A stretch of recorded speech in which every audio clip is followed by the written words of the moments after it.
Wow. Some people are going to read tarot and the title of this. They probably aren't even listening if they reacted this way, but they're going to, yeah, Ah! right. Exactly. They're going to freak out. So let's just start with nuts and bolts and explain to our audience, please, what is the tarot?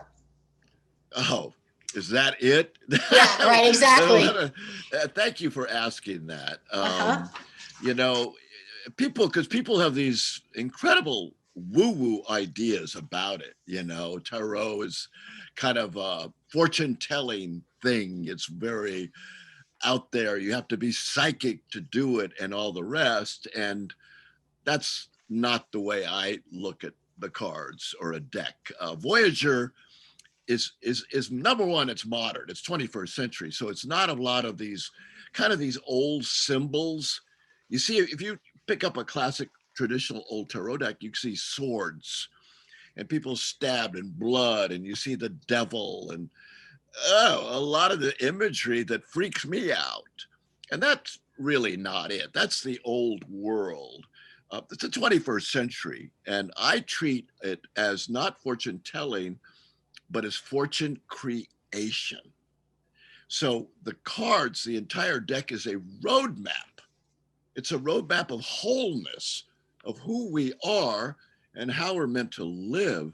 And if we follow the map, by acting on the map, by living it out, then we're actually creating our future and not letting somebody else or a piece of paper, a card, predict our future. I call it prediction fiction, particularly, and you know this, Amy, in our days today, hey, who knows what's going to happen Yeah. tomorrow? Yeah. So it's what we can control is ourselves. And so when I talk about wholeness, this is a map that enables us or promotes us or activates within us to be healthy of mind and emotions and body and spirit. And once we have that sense of wholeness, we are synergistic. We are alive. We are renewable. We are in our authenticity and in our power. And that's what you're talking about. And that's what this is. It's only a tool to bring that out in us. So it's nothing more than a wonderful personal growth practice, a spiritual yoga, if you will, even a psychology. I treat it as a psychology. So it, I just don't deal in, oh, I need to, I don't have all the rings, Mm-hmm. all the gypsy stuff and do all of that. So I'm a pretty different kind of person. Well, I think that's so important. So, to me, okay, so I grew up raised Catholic in New England, which was very conservative and very Puritan. And I can just tell you, there's for sure there'd be people in my life thinking it's like devil worship and all this stuff. And then you got the other people thinking it's like the carnival, the fortune teller, just the entertainment, like, picking Right, a card and right, random and all this right, stuff. right. But what I've learned, because I've been doing tarot now every single day for now, okay, so I would say about 19 months. I haven't missed a Wow. day. I've not missed a day. And I am very spiritual. Now, I also was very not comfortable with the whole, oh my God, am I really kind of doing devil stuff? I'm just going to be full disclosure. I had to really tackle that within my own soul.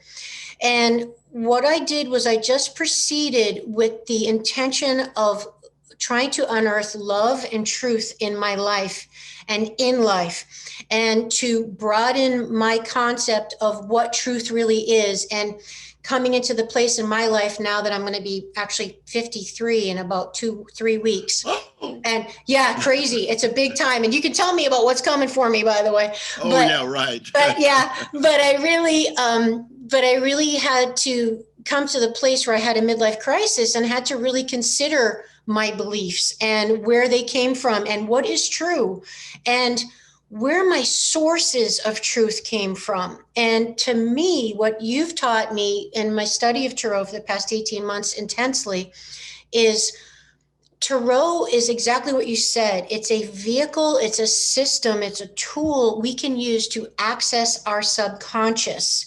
which has a hard time communicating to our conscious brain because of our ego getting in the way and blocking the messages. So Carl Jung called it the shadow. A lot of us, suppress our subconscious and our intuitive abilities. My show, Awakening Aphrodite, is about helping to reawaken that feminine part of all of us, all of humanity, men and women alike, that have the feminine intuitive quality innately within us. So I was so thrilled that you agreed to be on my show, because you have pioneered not only really mastered the art of tarot, but you've pioneered a whole new holistic, psychological, effective, artistic system of using the tarot on your own that is, I think, very modern, very timely, very user-friendly, very beautiful and inspiring. I mean, my God, we can talk about, and for those watching this on YouTube, I mean, here's James's Voyager Tarot deck. It's absolutely gorgeous. The pictures are absolutely gorgeous. And like you said, it's not the old medieval system of all the white guys on horses with the blood and guts and the swords. It's not about that. It's a tool to help our subconscious talk to us individually. And I love, and I'd like you to talk to our audience about how people can